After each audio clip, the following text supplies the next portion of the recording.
Cela dit, de quoi est-ce que nous allons parler?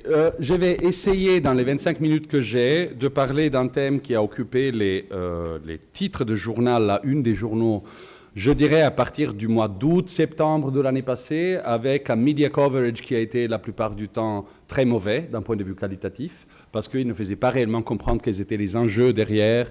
Il était entaché d'un sensationnalisme catastrophique pour la compréhension des phénomènes qui étaient en train de se passer. Moi, ce que je vais essayer de faire est d'essayer d'aller un tout petit peu au-delà du très court terme qui a été l'horizon temporel des décideurs et des commentateurs de ces questions-là. On est en train de parler de la crise de l'asile, pas des réfugiés en Europe en 2015 jusqu'à aujourd'hui, et d'essayer de comprendre pourquoi cette crise est véritablement très difficile pour l'Union européenne, pourquoi elle soulève des questions qui sont spécialement difficiles à résoudre pour cet objet politique étrange, fascinant mais étrange qu'est l'Union européenne. Alors je vais partir par une première partie un peu didactique, pédagogique sur ce qu'est la zone Schengen et le CECA, c'est-à-dire le système européen commun d'asile. Ceux qui connaissent parfaitement peuvent sommeiller un tout petit peu, dormir un tout petit peu pendant cette première 5 minutes. Mais je vais essayer quand même de mettre le doigt sur les points de structure fondamentaux, pas sur les détails. Et ensuite, je vais aussi rappeler quelques faits à propos de la crise de 2015, comment elle s'est déroulée et comment cela se rapporte aux éléments de structure que j'aurais présentés au début, pour ensuite me tourner vers les parades que les organes de l'Union européenne croient avoir élaborées à court et un peu plus à plus long terme et me demander, et vous demander, ouvrir le débat sur la question de savoir si ce sont des réponses adéquates. Le point d'interrogation au fond de ce petit stade vous fait déjà comprendre que pour moi, ils ne le sont pas, mais on y viendra. Fondamentaux de la zone Schengen et asile. Vous devez comprendre que pour l'Union européenne, l'asile et le contrôle des frontières, pour tous les acteurs politiques, mais pour l'Union européenne en particulier, contrôle des frontières et asile sont étroitement liés. L'Union est arrivée à l'asile par l'abolition des contrôles aux frontières entre les États membres. S'occuper d'asile était ce qu'on appelait à l'époque, et je parle de la moitié des années 80, une mesure compensatoire, ce qui explique que la logique était une logique de sécuritaire dans l'approche à l'asile au début. Si je passe de l'histoire au système, le système tel qu'est prévu par les traités, il prévoit essentiellement ça. En matière de frontières, l'idée est d'avoir un système de gestion intégrée des frontières externes. Le traité ne nous dit pas exactement ce que ça veut dire, mais ça veut sans doute dire plus que de la simple régulation commune sur les conditions de franchissement des frontières. Et en effet, vous observez que nous avons une structure plus complexe avec une agence, Frontex, qui va changer de nom, mais pas tellement de substance sous peu, et un fonds des financements communs. Mais le cœur est quand même celui de la réglementation. Et là, il y a un élément de déréglementation, c'est-à-dire on enlève aux États membres le droit souverain de contrôler leurs frontières dites internes, c'est-à-dire les frontières avec les autres États membres, ce qui veut dire que quiconque passe sans contrôle, européen et non européen, je fais partie de la deuxième catégorie parce que je suis un Saint-Marinois, soit dit entre parenthèses. Donc, tout le monde peut passer, mais en même temps, on crée des règles pour un contrôle uniforme à l'extérieur. On met un fonds. Ce fonds, attention, il ne couvre pas les dépenses opérationnelles de contrôle des frontières externes. Il est fait dans son échelle et dans sa philosophie pour des projets à cofinancer. Ça, c'est un point d'une importance cruciale dans ce que nous allons voir. Et puis, il y a une agence qui n'a pas le rôle de faire les contrôles aux frontières. Il a le rôle de faire beaucoup de belles activités de formation, etc. Et puis, quand il y a une crise, d'appuyer les États membres. Quelque part, les frontières sont toujours les frontières des États membres, même juridiquement. Okay ? Donc, c'est les Italiens qui administrent et gèrent la surveillance des frontières au-delà de Lampedusa, etc. C'est les Grecs qui le font à nord, mais au nord, ils ne le font pas tellement, c'est les autres qui le font pour eux. Et puis, à l'est et au sud. Et l'Europe a un rôle de réglementation et d'appoint. Elle porte de l'argent, elle envoie des experts dans la mesure du nécessaire. Et vous avez un schéma très similaire en matière d'asile. Ce qu'on appelle le système européen commun d'asile n'est pas un système, c'est un système de systèmes. Vous avez du droit et une politique européenne qui est faite pour harmoniser les pratiques nationales, pour les réglementer et pour appuyer les systèmes nationaux en cas de besoin. Et après, vous avez 28 systèmes nationaux, harmonisés, appuyés, mais toujours est-il que l'examen des demandes d'asile, l'accueil des demandeurs d'asile, etc., tout ça se fait au niveau national. Alors, cette répartition des tâches, d'une part, elle reflète des choses qui relèvent de la nature profonde de l'objet Union européenne. L'Union européenne n'a pas le monopole de la force légitime. On ne lui a pas transféré les tâches d'ordre public. Ces tâches d'ordre public, elles restent essentiellement auprès des États membres. C'est l'article 4.2 qui le dit. Tout comme les frontières n'ont pas été passées à l'Union européenne. C'est les frontières des États. Hein? On est encore largement, quoique pas complètement, dans le schéma de l'État régulateur de Gian Domenico Maione, fondamentalement, comme ADN de l'Union européenne. Et, d'un point de vue plus pragmatique, si vous voulez, cela reflète encore le fait que le financement de toutes ces tâches et l'exécution de ces tâches sont essentiellement laissés aux États membres. 28 administrations, 28 budgets, 28 judiciaires, 28 systèmes de détention, 28 systèmes d'accueil, avec un appui européen, mais qui est quantitativement relativement faible. Okay?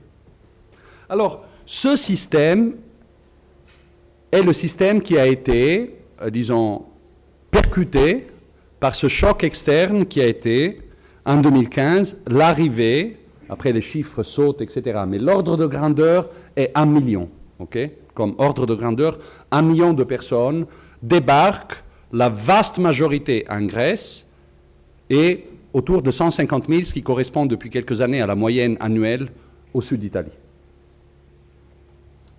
Et dans le cas de la Grèce, dans le cas de l'Italie, peut-être pas, mais dans le cas de la Grèce, on peut clairement affirmer que la Grèce était dépassée par le phénomène.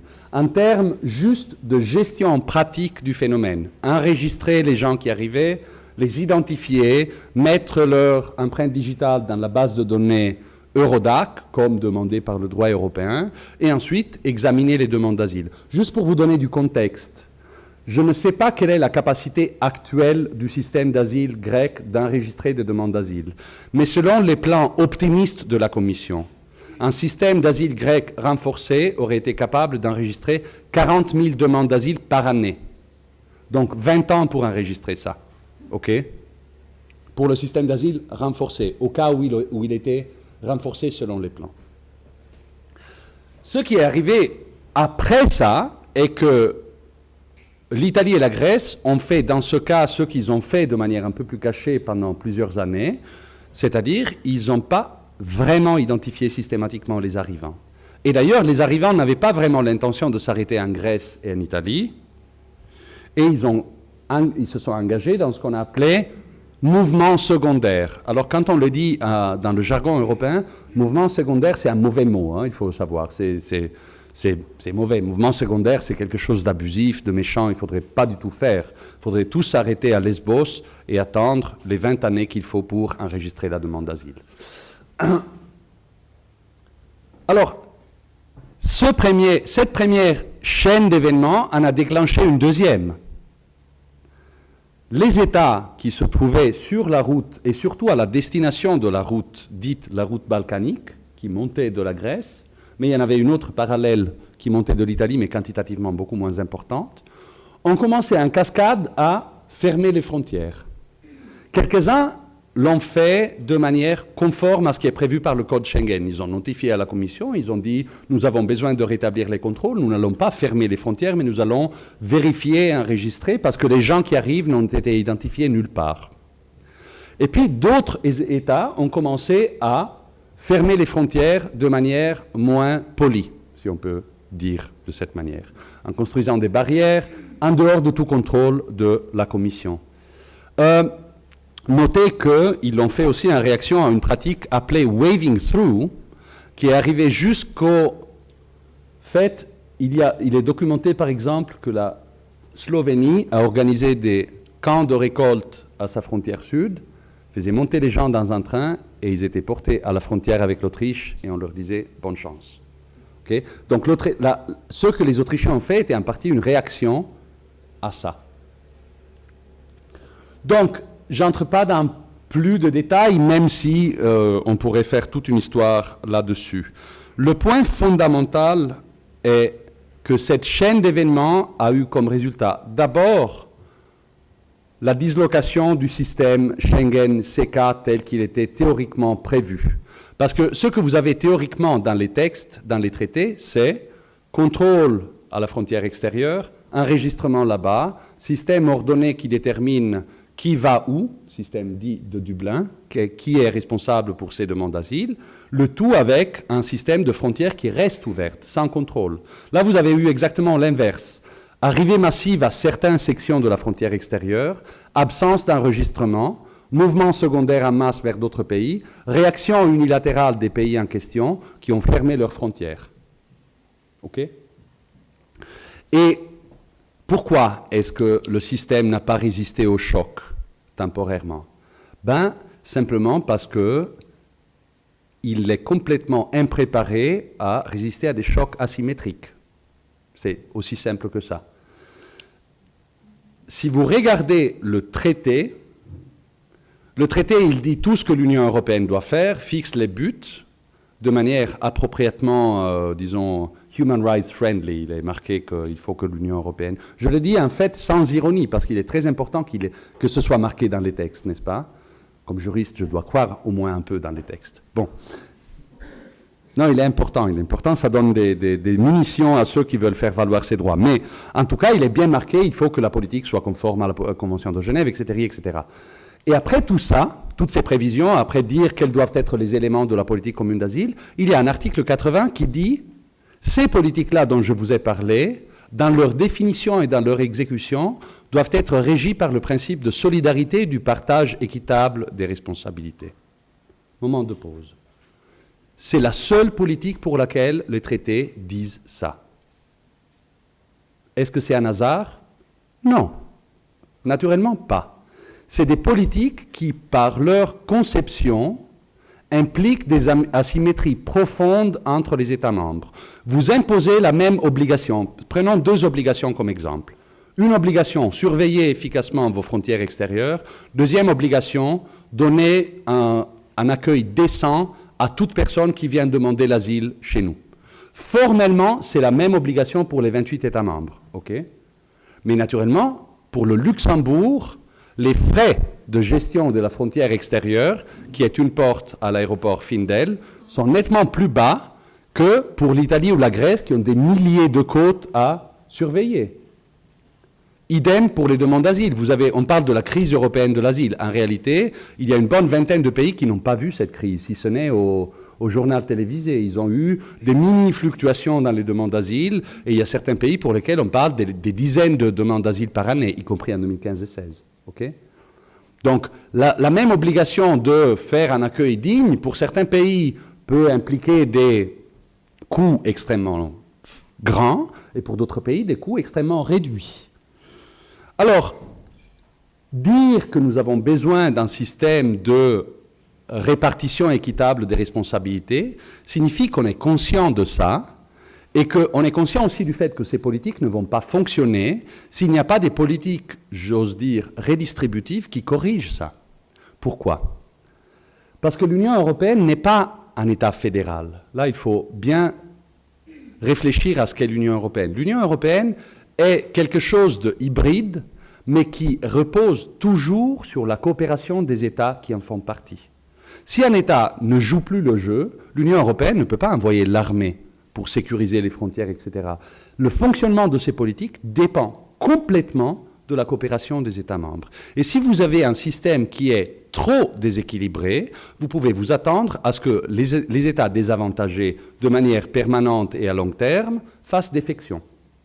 Et c'est quelque chose qu'on a observé de manière constante pendant les 20 années du système de Dublin.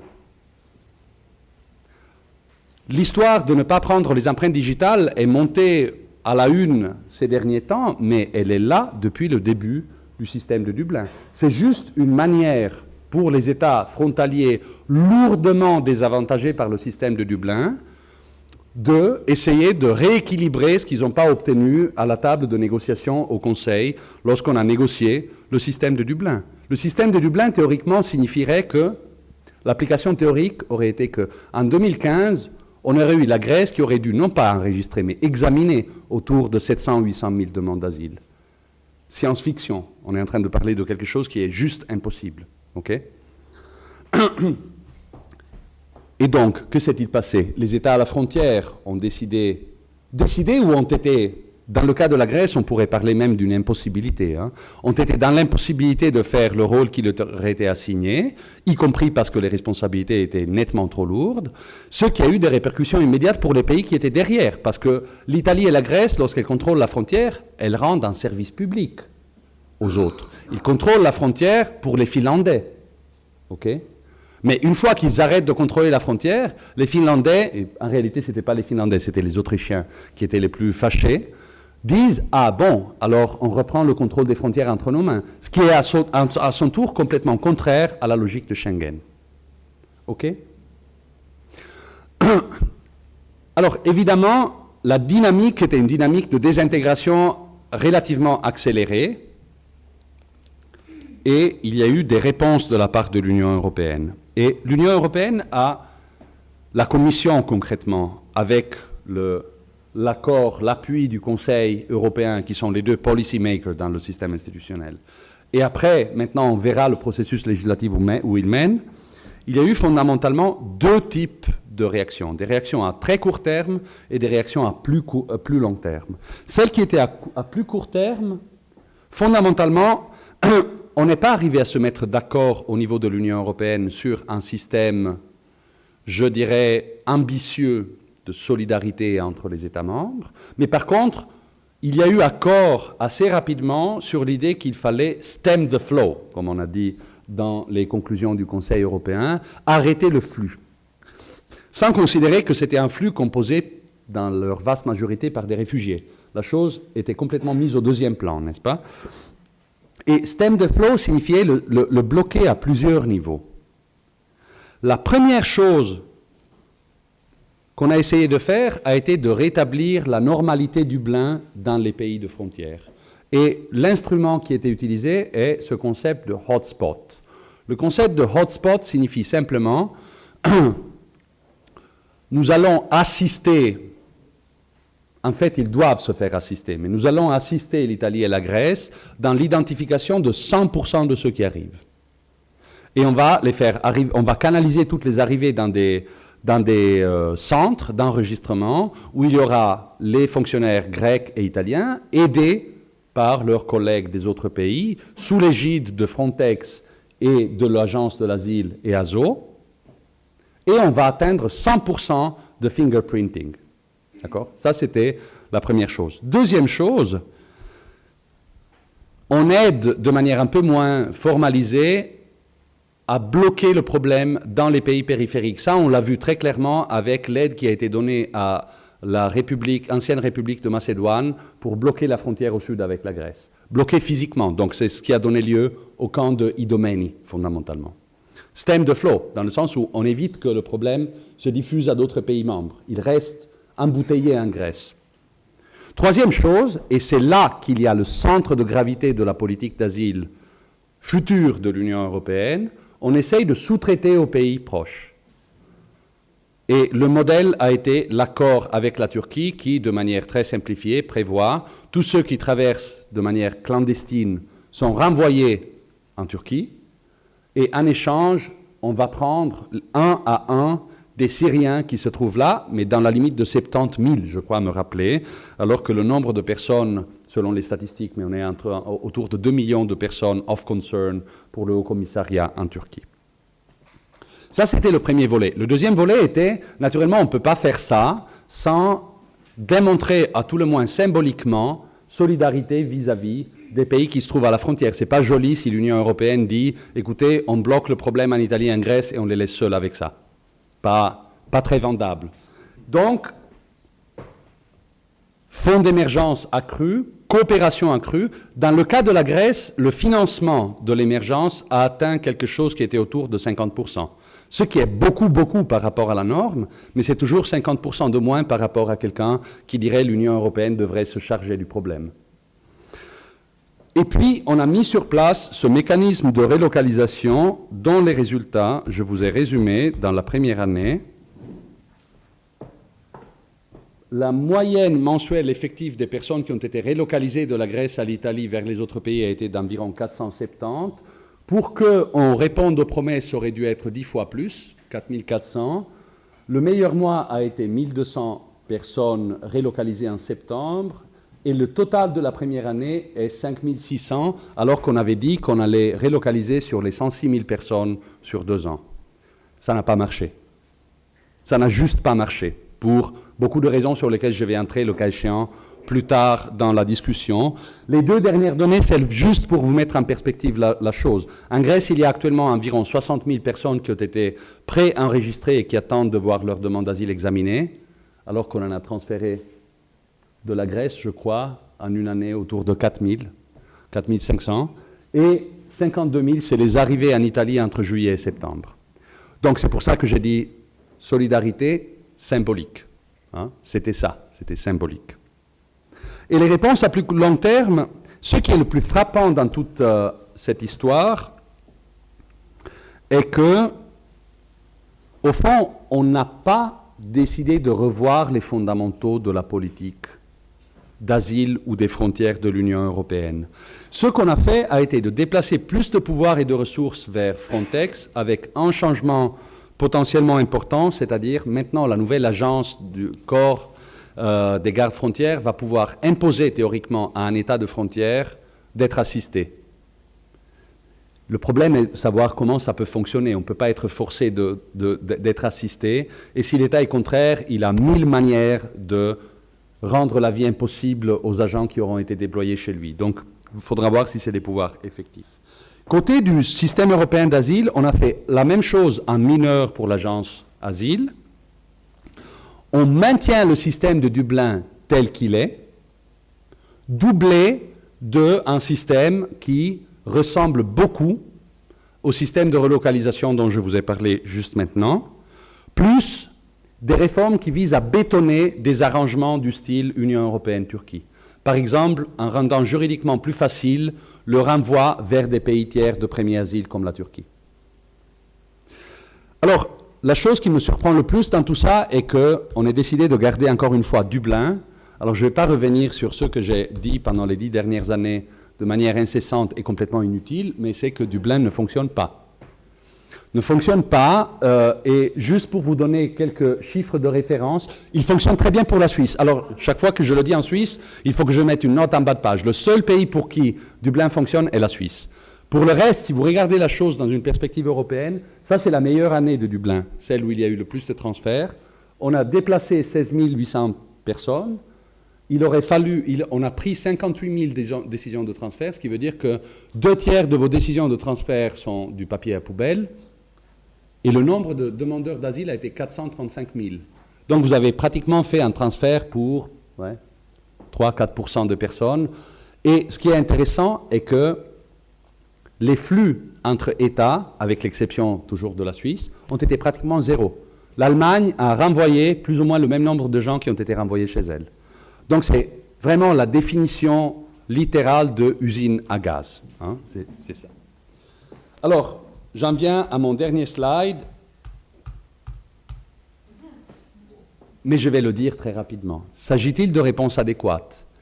Mon point de vue est que ce qui est prévu à court et à long terme dans le système d'asile ne saisit aucun des problèmes qui se trouvent à la racine des maux actuels du système européen commun d'asile. A. Très peu pour réduire l'asymétrie des obligations. On n'a pas fait la chose qui est la plus simple à imaginer, y compris d'un point de vue juridique. Conformément au principe de l'équivalence fiscale, puisqu'il s'agit de services rendus par État à la communauté de l'ensemble des États membres, on met tout ça sur le budget de l'Union européenne. Mais politiquement, c'est tabou, très difficile de le faire. 2, on n'a pas pris les expériences de 20 ans qui nous disent que si on n'a pas la coopération, même minime, de la part des demandeurs d'asile, on ne va nulle part. On continue d'avoir un système, comme Dublin, comme les relocalisations, qui prétendent dire à des personnes qui ont des plans de vie relativement clairement affichés, écoutez, vous allez en Estonie, vous vouliez aller aux Pays-Bas, désolé, c'est l'Estonie, et puis vous restez là-bas. Hein. Malheureusement, c'est pas comme les choses, ça fonctionne pas. Et donc, ce que nous avons est un très puissant incitatif à la clandestinité. Très puissant incitatif à la clandestinité. Dublin fait un dégât épouvantable au bon fonctionnement des systèmes d'asile des États membres. Et enfin, il y a un point d'interrogation. On affine les mécanismes de contrôle. Parce que dans tout ça, ce que je n'ai pas dit est qu'il y a un scandale, c'est-à-dire qu'il y a plusieurs États membres qui font fi complètement des standards européens sur le terrain. S'il y a beaucoup de gens qui veulent partir de certains pays, c'est que les conditions d'accueil y sont misérables. Hein? Donc, ici, la seule chose qui donne lieu à peut-être des développements intéressants, mais avec beaucoup de points d'interrogation, est qu'on renforce les capacités au niveau européen de détecter les problèmes. Mon seul doute est que les problèmes, on les avait bien détectés, on savait très bien qu'ils étaient là, le problème est qu'on n'avait pas moyen de les résoudre, et je ne vois pas de solution dans le paquet. Alors c'était très court, c'était schématique, mais je pense que pendant la discussion, on pourrait approfondir tel ou tel autre point. Merci.